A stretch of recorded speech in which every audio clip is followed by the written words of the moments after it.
But if you look at most business models, and they're at, again, it industry dependent, whatever, but they're at 1 million, 5 million, 10 million, and they want to move to 100, the CEO's role necessarily is going to change dramatically.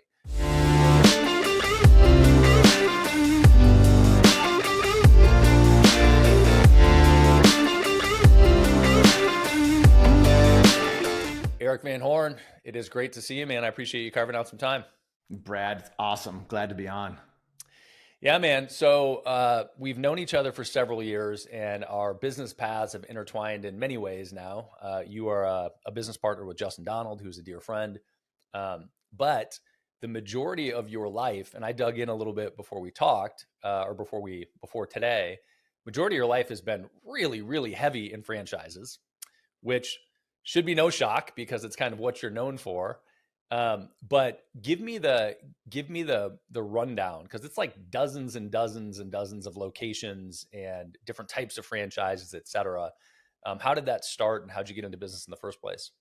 I started out as was going to get my real estate license, eventually got it. I was in Virginia Beach at the time, registered for law school as a straight C student. That was going to be a disaster. So didn't do that. Started selling real estate and had a little lawn company. I was mowing lawns for a lady, and long story short, I left mowing that lawn with a contract to buy her house, subject to, I assumed her mortgage on a mortgage that she paid 20 years on. For 20 years, she owned it and paid on it, paid it down, and the property value increased. I bought it from her by just taking over the loan. And that gave me my seed money to buy my first franchise.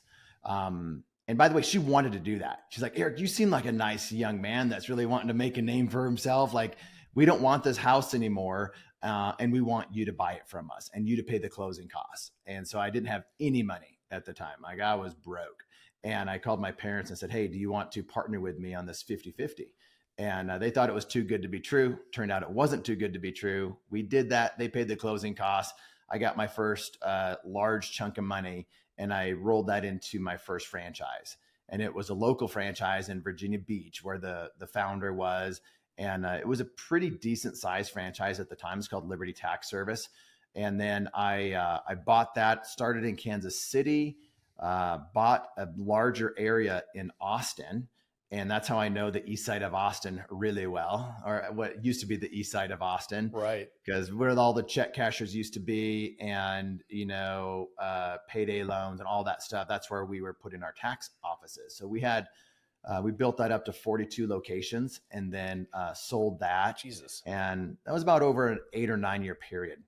Well, out of curiosity there, just because I have to scratch my own itch, why are the tax offices in those areas, right? So those are low income, check cashing, pawn shops, et cetera. Is the target market the less wealthy demo for those tax offices? 100%. The target I didn't know that. So you got like CPAs. When people think taxes, they're like, in our world, they're thinking tax strategy CPAs. In the lower income demographics, they're thinking, how quickly can I get my refund? I've got a couple kids. I didn't make much money. I'm going to get a large check from the government. And they wanted to get their check quickly. And so we would provide loans to them. It was called a refund anticipation loan. And we would partner with banks, and we would basically float their refund and give them their refund that day or the next day or within a week. And then the bank would get the refund from the government. And it was a very high interest loan, just like check cashers and pawn shops and all of that kind of stuff. Okay.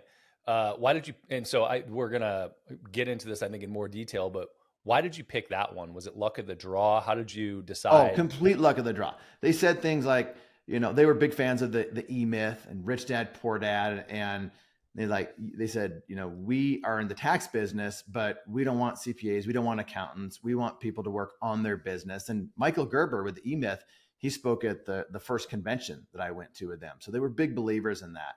And the founder, John Hewitt, was very active in the business, very active with their franchisees and the sales team and whatnot. So I just got to know him. I had friends that were buying it, and it was just, it was just luck of the draw. And what was really lucky for me is I started out in a business that I couldn't do. Like I couldn't do a tax return. I didn't know how to do a tax return. I never did a tax return, although we prepared, tens of thousands of them. I never did one. So I was forced to work on the business and not in the business. And I realized this is a marketing business, not a data entry tax business, but it's a marketing business. If you want to increase revenue, you need to get out there and hustle and bring in customers. And so that's really what I worked on was more the marketing side of things. Damn, dude, that's such a good lesson. And I mean, how outside of franchise and even probably inside, how uncommon is it for somebody to start in business in a thing where they have zero competency in the actual execution of the business, right? The actual skill set required to fulfill. 100%. That's beautiful. And I look back and I was really fortunate that was the case, because being in business, 20 years later, like people are so stuck in their business. They're expert at the thing, or they love the thing. They're really good at it. They love it, or it's just what they've always known, they've always done. And so they're deep into the weeds. And so as I went on to own more franchises as a franchisee, and then eventually as a franchisor starting those, I realized how uncommon it is for people to kind of work on the business until you get to the point where you have to. And in franchising, if it's brick and mortar, once you have 3 locations, you can't be the person that works in the business, because you have to remove yourself from that first location to start your second location. And that's usually why the second location doesn't do as well, because the first one was built around the entrepreneur. And then that when they build the third one, they've kind of learned the lessons, and now they can start to really grow more of an empire, because they realize how to build the team. They also take the manager from that first location to open up the second location. So usually the first location goes down in revenue. The second location doesn't open up as strong. And then they realize they should really be working on the business, building a business versus building around a person, and just hiring better people and everything that goes into scaling a business the right way. In franchising, brick and mortar, that's what happens. Once you hit 3 locations, it's easy to go to location 4, 5, 6, and beyond. Interesting. I love that. I mean, I love it as a case study for any other business, right? The number of, there are different sticking points or inflection points in businesses based on the industry, where it happens with revenue, for example, or headcount. But the number of people in my ecosystem that are, several million, tens of million, even north of that are still stuck operating in their business is wild. I mean, it's just, it's everywhere. So franchising is a cool model to see that. So the pitch for Liberty Franchise that got you in was this notion of work on the business, not in it. And that's what they were selling. 100%. And they had some financing options, because again, I didn't have a whole lot of money. I made money on that first real estate deal, but they're like, hey, we'll finance part of this. And looking back, that was uncommon too in franchising. So it was one that I could afford. And there was younger people in their 20s, like I was, getting involved with it. So it was just a good group of people. And looking back, Brad, I'm still really good friends with that group of franchisees that came in that same year that I did, around my same age. Some are my best friends today, and they've gone on to do such cool things. And we realized after we got out of Liberty how hard that business really was. Like, we made it in that business, but the tax business, the retail tax preparation business, is a really hard business. And so if we can make it in that business, we could do really well in other franchise organizations. And some franchise organizations, the franchisor is so good. The market, their marketing and their operations, what they teach their franchisees is so good. The franchisees think they're really better than they are. So some of those franchisees that have done very well go into a lower performing franchise system, and they suck. They don't do very well because they leaned on the franchisor so much. So again, looking back, I was fortunate that I learned a lot of business lessons early on that made me a better businessman. As I got into other businesses, it made it much easier for me. Okay. So did you say 42 locations, 46 locations? 42. So 42 locations. And I want to clarify a couple things because in prep for this, I was looking at your path and the Liberty Tax structure, and I read that you had six, but then you sold them to work on being a master franchisor. Is that Yes. accurate? So to get So into the what's weeds a yeah, well, little bit. the reason I want to bring this up is because I don't know the difference between a franchisee, but specifically a master franchisor or a franchisor or a master franchisee. Can you clarify the language there? Yeah. So I'll kind of tell the story. So I was in Kansas City, and I had a handful of locations there. My first time as a franchisee there, my first year. And then Liberty Tax had an area development program. It's called area development. Back then, it's really referred to as master or area rep now. So there's random different terminology, but just think about it as I bought the Austin region from Waco to San Marcos, and I was able to, my job was to sell franchises in the market, help them open, support them. And in turn for that, I would get half of the franchise fee and half of the royalties. So it's kind of like a mini franchisor in that particular market. The reason franchise brands do that is we paid a large cash injection to be able to buy that. Like it was a good amount of money that we paid to buy that region. But in turn, we got half of the royalties and half the franchise fee. And then the reason franchisors do that, besides just getting a cash injection to the brand, is they get free help. Like we are there working. We're taking some of the revenue away. Eventually, it's a lot of revenue that we take away. Once you get 42 locations up, you're making a decent amount of money. And that's why some franchise systems go the master route or the area rep route.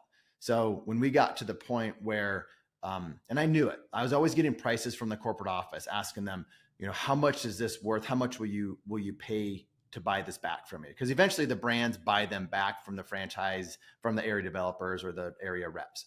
And I noticed when talking to other area reps that the price or the value that corporate would buy it back for decreased once you started decreasing the revenue, which makes sense. That's how businesses work, right? You start losing the amount of increased revenue that you have every year. The value goes down. So I knew in a year our revenue was going to decrease because some of our franchisees were either selling, they weren't going to do as well. So I knew revenue couldn't sustain year over year percentage growth that it had been. And once that happens, value would go down. So we sold in two different tranches as just before value was going to go in the tank. And there was changes in the industry too, with legislation, the government getting involved with the loan programs and whatnot, that was starting to have an impact on the business. And so that's why it was time for us to get out. Got it. Okay. So I like that. So, and it's master franchisee. Yes. I would say master. Yeah. That's the best way to say it is master franchisee. Got it. So, and the idea with that basically is it gives cash injection to the franchisor and it creates a hierarchy of ownership for the master franchisee to really drive on their own. So you're kind of putting a equity partner in place to go drive this region and make sure this region is successful at the same time. That's exactly it. Love it. Cool. Okay. So from there, 42 locations, got out of it. And then there's like this litany of different franchises that you were a part of. In the next one was what? What is a home care company, like senior care. And it was again, a master. I bought the master for that brand in LA, everything south of LA County. So San Diego County, Orange County, Riverside County, Inland Empire, all of that. So we bought everything south of LA County for that particular brand. And I wanted to be in the California market because I didn't realize how bad it was for business in some ways, but I knew that there's so much population there. I could have multiple brands because I could fly out to California and spend time on multiple different brands. So we bought that home care company. We had success with that too. We built it out, eventually sold that. In the meantime, I also bought a brand called Amazing Lash Studios that was eyelash extensions. They were one of the first brands that came out with eyelash extensions. I had to educate people on eyelash extensions. Now, it's pretty commonplace. The founder of Massage Envy was involved with that one. So I thought, this is going to be an interesting one. Then I realized how much work they wanted us to do. So Massage Envy is another concept that they built the brand on master franchisees. But what they did differently than what Liberty Tax did and some of these other brands, they wanted the master franchisee to do all the training on the ground, own locations, and they just required a lot more. Same amount of like money that you would make, but a lot more work. And I didn't want to do that. And my business partner at the time was going to go all in and open up locations and have the training facility and whatnot. And he's like, Erik, this is too much work. I'm not going to want to do all of this. So we ended up selling that. And then in the meantime, at this same time frame, we bought into a company called Sola Salon Studios. And now salon suite concepts are kind of common knowledge out there. But at the time, it was really revolutionizing the beauty industry, the hair care industry. And Sola, along with a couple other brands, were the first brands to do that. And so we bought the entire Orange County market, me and 3 other guys. Each one was about $1 million to build out. So we just decided to all go in together, and we built that thing over a 5-year period and then eventually sold that to private equity. But that was a real fun one. So your approach to this is different, I think, or turned into being different than most people's. And I think, and this is obviously your space, not mine, but when I think franchises, most people aren't approaching it from the master perspective, and they're coming in to own a franchise and kind of buying into the dream of somebody's going to build the system for me. It's going to be an easier way to execute. There's a proven roadmap, and here's the math on what I expect to get out of this. And it's all kind of, here's the blueprint to go. But most of your experience, it sounds like, has been above that and looking at what are the types of business and or geographic locations that make sense to implement a concept, and how do I create the franchises and the franchise model? Or is it somewhere in between? Early on, I was in the trenches building out locations with Liberty Tax. Everything since then, most everything since then has been more on the master franchisee level, or just partnerships with people where I'll bring in the equity, capital, and some knowledge, and they will be like the owner, the face of the business. And that's what I do currently. I've got some brands that I'm a franchisee of, but I'm more of an investor in those. But I like that master model when I kind of grew up in franchising, because I really learned franchise sales. And so I did franchise sales for companies. I did it for myself, and sold hundreds of franchisees into franchise systems. Some were my own, some were others. And then I learned how to be a franchisor by being a mini franchisor with these master models, Amazing Lash, the home care company, and Liberty. And then I started to get on the franchisor side, really on the franchisor side. So I helped start one in the roofing space, took an early exit on that one. And then currently my business partners and I, there's 4 of us, where we partner with brands and we help them grow. So emerging brands, Brad, maybe they have 0 locations or a couple corporate locations or under 50 locations, and they've made mistakes along the way, or they don't want to make mistakes. They want to build enterprise value in their franchise brand as a franchisor, and they want to do it quickly and have an exit in, let's say, 5 years. That is a substantial exit. That's really what we're focused on right now over at Front Street. Did I hear that right? That's sort of turning these existing things into franchises, or is it taking an existing small franchise model and improving it? Both. Okay. It can be both. We prefer a brand that has a few locations, or at least a corporate model. They're already a franchise, but they realize that they want to grow fast, and they would rather partner with us, where we can have a lot of injection capital or just knowledge into that business and keep them put the guardrails up so they don't make the mistakes that most brands make. So they might have a couple locations. One of our brands has like 40 locations open right now. We're talking to other brands that have 0 locations as a franchisee. They don't have any franchisees, but they have corporate locations with amazing unit economics, whether it's like, high revenue numbers, which you want as a franchise, or you want high revenue numbers because you're making money off of their revenue. And then they've got strong net margins or making a lot of cash flow or EBITDA. So, and it's proven for a while. So that's what you want in a franchise system. Like when we look at a franchise system, we want founders that are going to be in the trenches working with franchisees. It's like they are hustling. They want that thing to grow, and they have a business that they've built that is extremely successful and replicatable, and they want to grow through franchising. So because so many brands out there, it's easy to slap together a brand, especially if you've been in franchising, slap together a brand, put it out there, sell a bunch of franchises, and then it kind of goes downhill. Franchisees aren't making very much money. There's not a lot of support from the franchisor. And so things can take off, but they're not sustainable. And then it's not really sellable. Or if it is sellable, you're not selling it for very much. And that's when it gets picked up. Somebody buys it, a private equity buys it for pennies on the dollar, and then they have to kind of bring it back to life. We like brands where that founder was hungry. They have an amazing business right now, and they need a partner like us that can come in and help them grow it.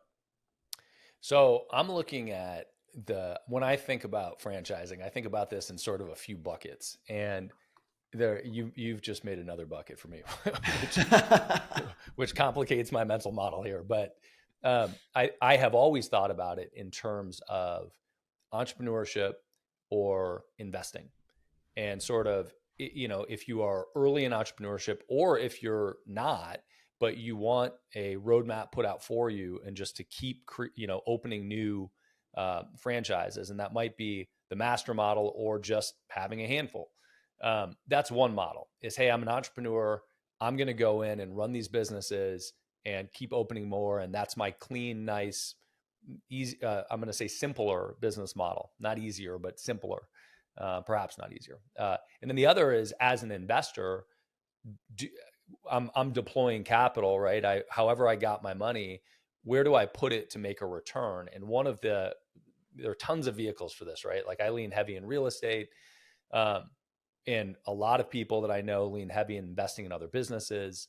One would be an owner-absentee, quote unquote, owner-absentee franchise model, right?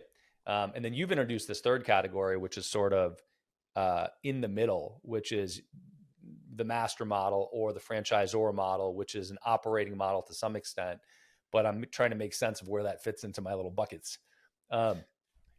So I guess the question is, first and foremost, as an entrepreneur, why would one lean heavy into, what's the big upside or downside to leaning heavy into buying into a franchise model, if they're looking at one to a few versus starting their own thing entirely? And how do you think about those two things?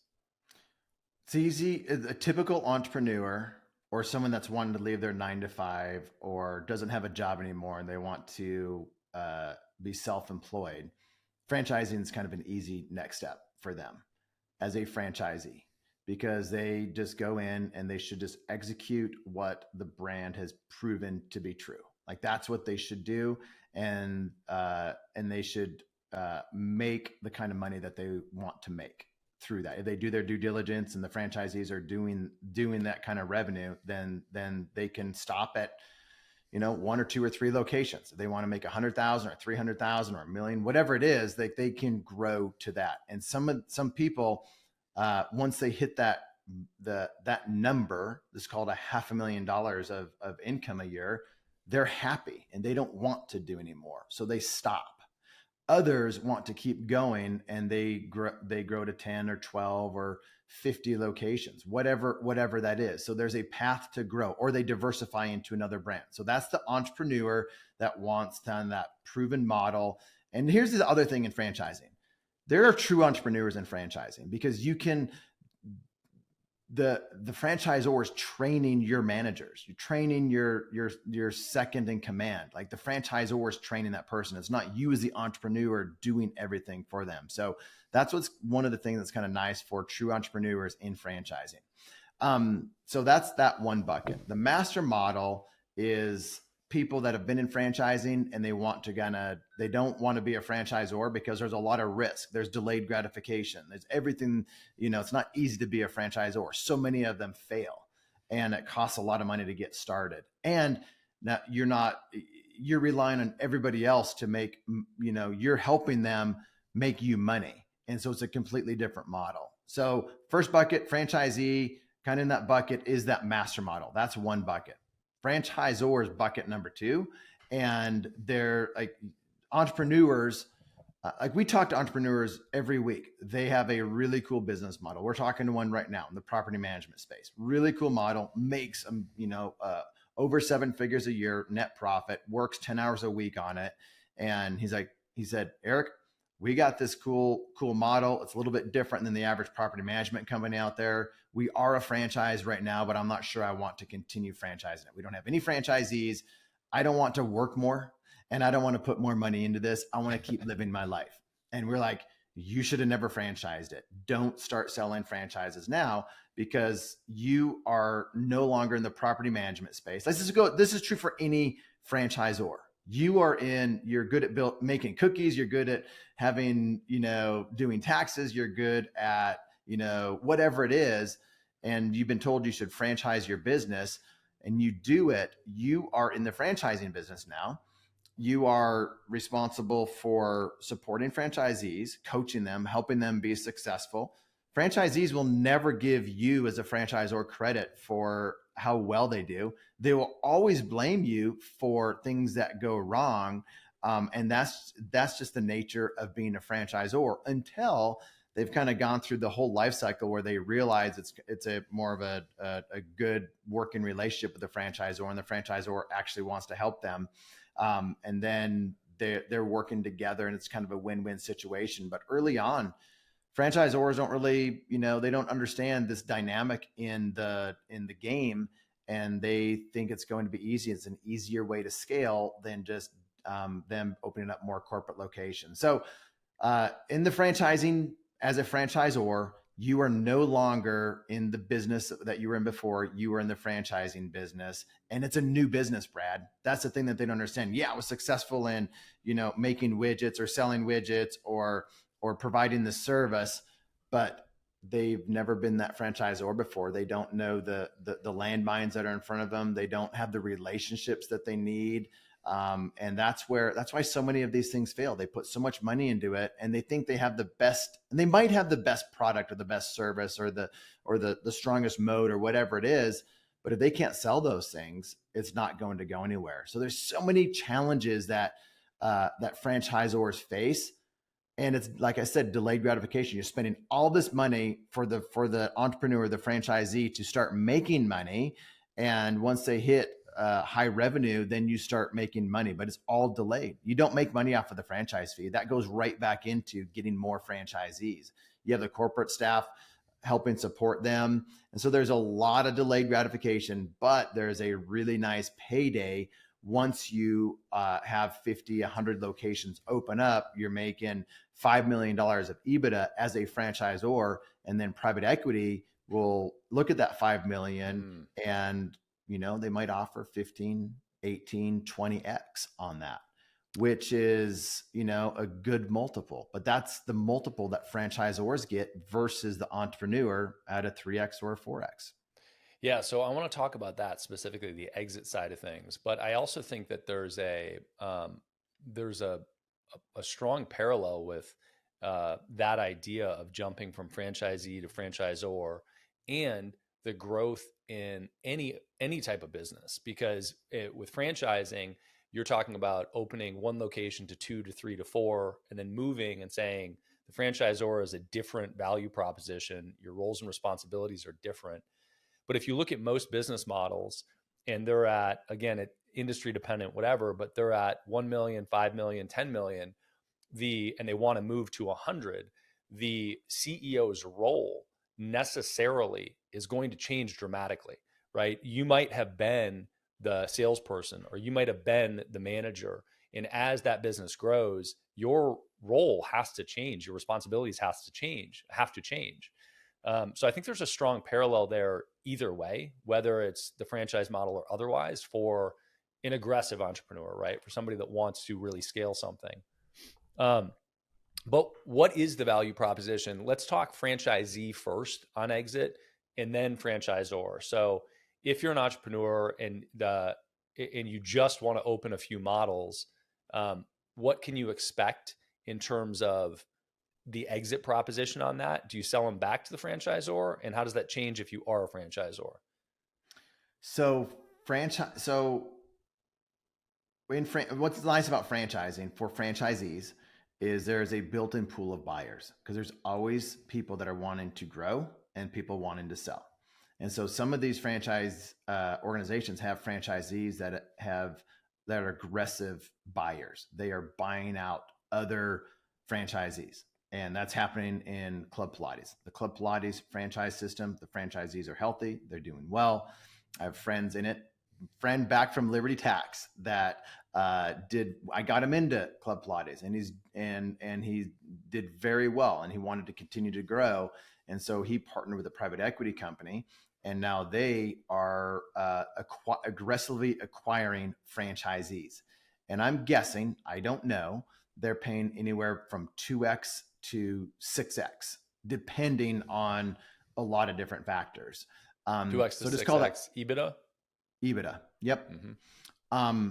And they're paying more for a location that might have white space around it to open up 2 or 3 or 4 more. They might pay less for something that is not performing very well. But so the franchisees are selling to some of these bigger franchisees. And then he just went on and he bought 2 more franchise brands with his private equity company to kind of continue to do the same thing. Over at Solo Salon Studios, we had built we had a protected area where we built 12 Solo salons in Orange County.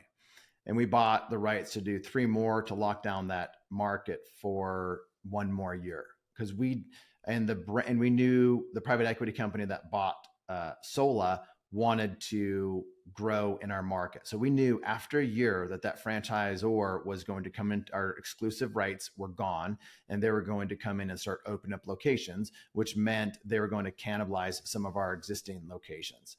And so we didn't want that to happen. So that's when we started working to sell to them. So again, same thing.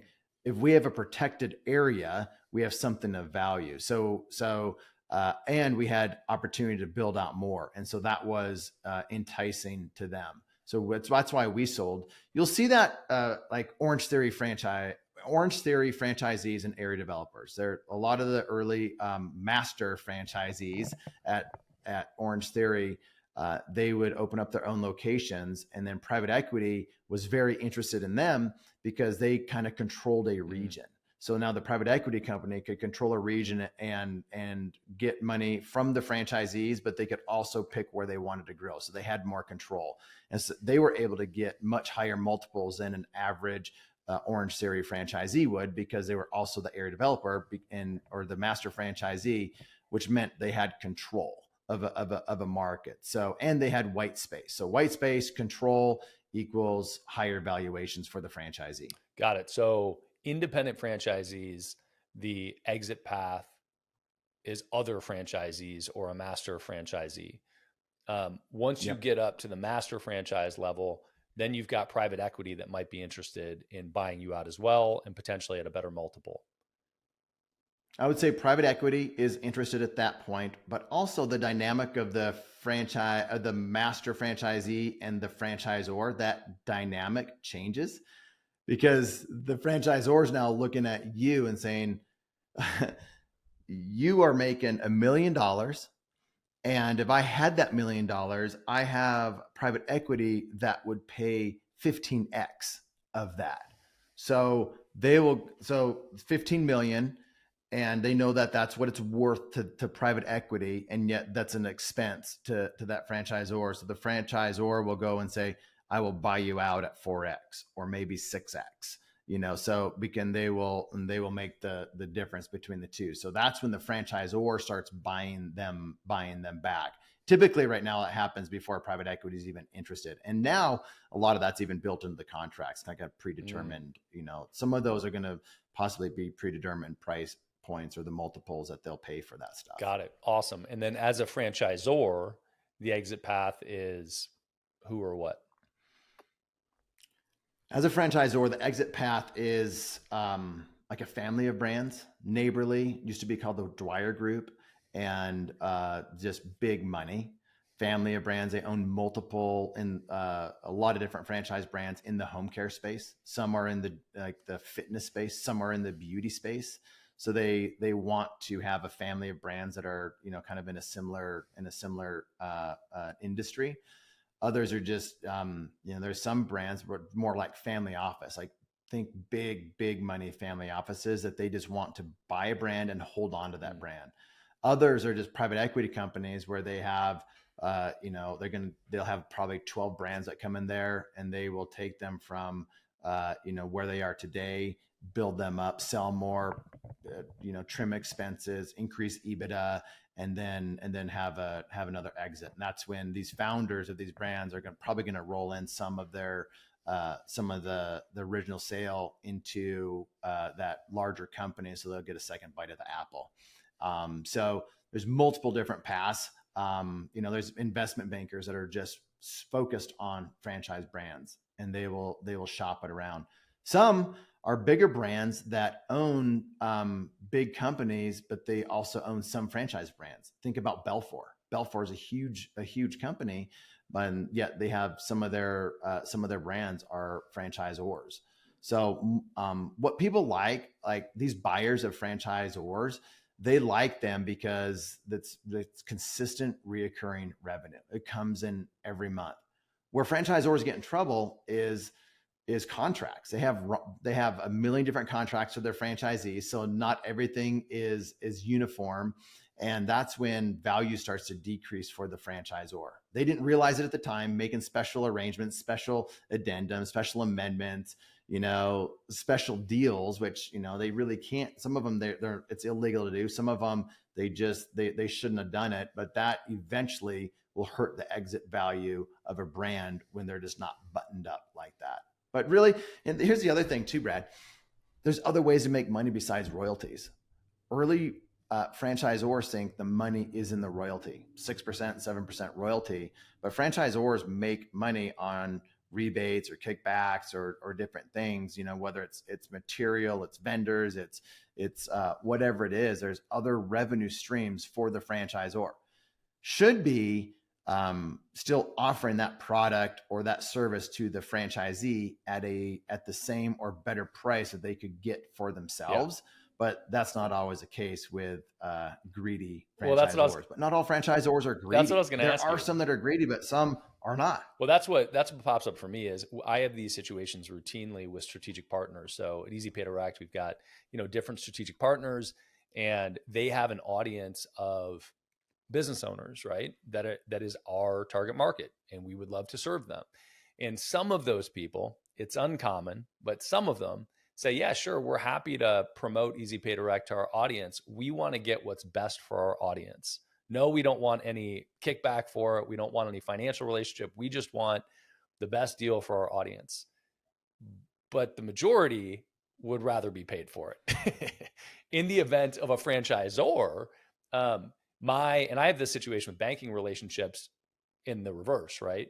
Where our banks, I say, well, why don't you just give us the best deal, and then we'll be partners in this thing, right? And as a franchisor, I kind of look at that model and think, look, if you're taking the royalty, you have a fiduciary responsibility to pass on the best deal possible and not try to gouge me. But that seems to be different from franchise model to franchise model. What's your experience with that, and how do you feel about it? Well, you just took it to two extremes. You have a fiduciary responsibility to give me the best deal possible and not gouge me. There's something in the middle of just like, where can both win in that? So because as a franchisor, I get, let's just call it a 50% discount on the product, because I built this franchise brand and we do massive volume, and that massive volume allows me to get a large discount across the board. Do I need to give that whole discount to the franchise system? Maybe, maybe not. Or can I give them half of that discount so they can't get it less expensive anywhere else? I'm making money on it. They're happy because they couldn't, if they were a mom and pop, they couldn't go get that particular, rebate or discount themselves. So I think that's where it's a good win-win, where the franchisor wins and the franchisee wins. Yeah, I love that. That's a great point. Okay, so I know that you're tight on time today, but I have to get a couple specifics here, because I think the majority of the people that listen, and certainly our target market, are people that want investment opportunities, right? They're growing their business aggressively, and we talk a lot about the different elements of continuing to scale businesses. But one of the things that is perpetually a conversation is, what do you do with cash when you have it? So from an investment perspective, where does it make sense? Where does franchising make sense as an option? What are good franchises? How do you approach that? Do you approach it? Where do you start there? If you're a business owner, you have a bunch of money and you're like, maybe I should buy some franchises. I'll start out with some warnings on what not to do and then what to do. Please. Because just like in the internet space, the marketing space, there's a lot of people that claim they can do a lot of things and they really can't do or they're not as good as what they say that they're really good at. Franchising is similar. Like when you start talking to a franchise, or you're getting sold from that first conversation, they are selling you. Now, they also want good franchisees, most of them, but you're in a sales funnel. And then you introduce the broker world, franchise brokers, franchise consultants, and they'll introduce you to a handful of brands. They want you to buy, because if you buy something, they get paid, and they get paid a lot of money, and that's okay. But franchising is regulated by the FTC. So there's certain things they can and cannot say, but there's just a lot of promises out there, Brad, that I see of absentee ownership or semi-absentee ownership. And it may or may not be true. You as the buyer or the investor need to validate that. Just because they say it's semi-absentee or absentee doesn't mean that it really is. And you might look at some numbers and be like, okay, they're making $500,000. Well, that's an owner operator making $500,000. That's not a semi-absentee owner finding a manager that's really hard to find and having the same result. So I just want to make that kind of disclaimer. Just because you see big revenue numbers or profit margins or profit numbers in different documentation, you need to validate that to make sure it's true in your circumstance, like your ownership, the type of ownership that you're going to have in that, and the market and everything. So with that said, what I like is brands that are proven. Like if I'm going to be an investor in a brand, I want that brand to be proven. They have a number of locations open. And the operator has operated within that brand, opened up multiple locations, and has a track record. So successful operator and successful franchise brand, where we can continue to open up locations by buying out or buying new territories and building from the ground up, or start buying out existing operators that are ready to exit, like my buddy did at Club Pilates. That's the safest route. It may not be the most upside, but that's the safest route. And that's where I like to be, that passive investor with those people. So if I'm have a pile of cash, I'm looking to invest it, I would start talking to my franchise owner friends to see why they are not growing as fast as they want to be. Most of the time, what you're going to hear is they don't have the banking relationships. The banks aren't giving them enough capital to be able to grow as fast as they want to. And that's where you can step in. And that's what I've done with different franchisees in different brands. So that's probably my favorite way to do it. Let me pause you on that one, because I don't There's have different any people out there that franchisee are owners. promising stuff. I What's said, let me that? pause you on that one, because I don't have any franchisee friend owners. So if an outside investor was like, hey, I want to invest in something, you as the franchise guy are like, oh, I'll find the people that run franchises and give them money to grow their business. Is there a pool of those somewhere? No. So there are people out there. The true answer is probably not. Like, I mean, that's the truth, Brad. Like, there's people out there that will tell you it's possible. They say you should do it. They say, I've got a group of franchise. I'm putting together a fund or whatever it is. I've not seen any of those work yet. And I know people that have done that and they've tried it and it has not worked yet. So like, that's the true answer. I'd love to be able to say, here's the thing, here's the place to go, and here's the website to go, and this is where you can put your money in, and it's easy, but it's not easy. And if you're investing in franchise brands at the franchisor level, you kind of need to be connected with people like me that have the inside scoop, because none of that really makes it out there to the general public. It's all private stuff. I had the opportunity to invest. I love pickleball, and I had the opportunity to invest in some early pickleball brands, but I didn't like them. I didn't think that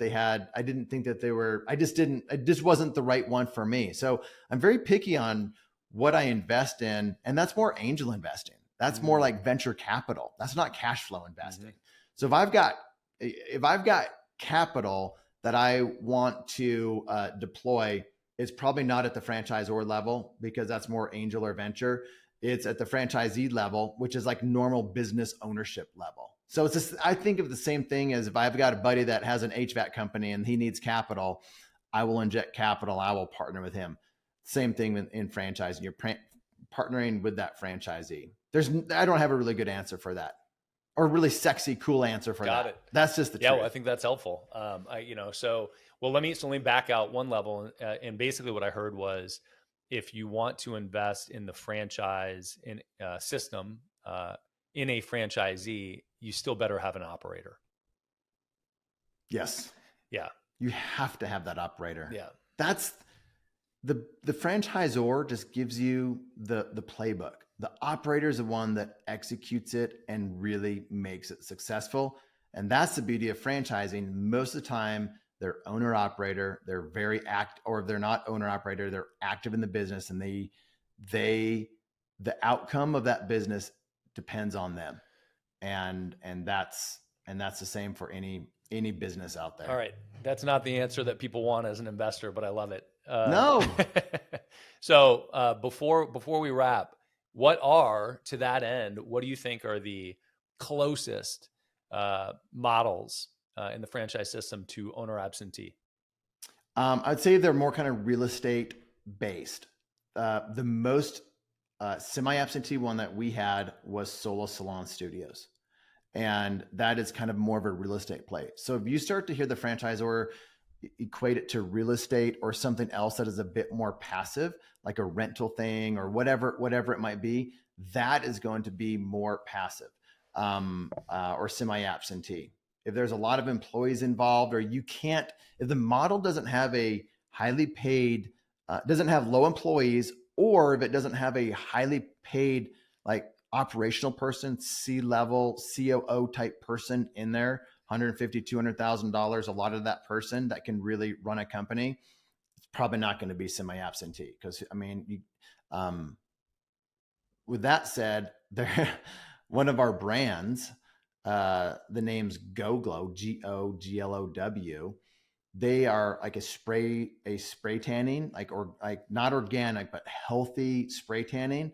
One of the things that we fell in love about them is the employees stay forever. They are making a lot of money. I have to be careful what I say here, but they are making a lot of money spraying people versus like putting on eyelashes or cutting hair or whatever the other things that they could be doing. So it's an easier job. They're making a lot more money. So look for brands that have high employee retention, and the employees actually enjoy working there because it's a good working environment and they can't make more money anywhere else. So that again, but that's not absentee at all. But those are some of the traits that I would look for. I love it. Well, I appreciate it, man. I think that there's a lot more we can dig into, but I know you have a hard stop here. If people want to find out more about what you're doing, where do you want to point them?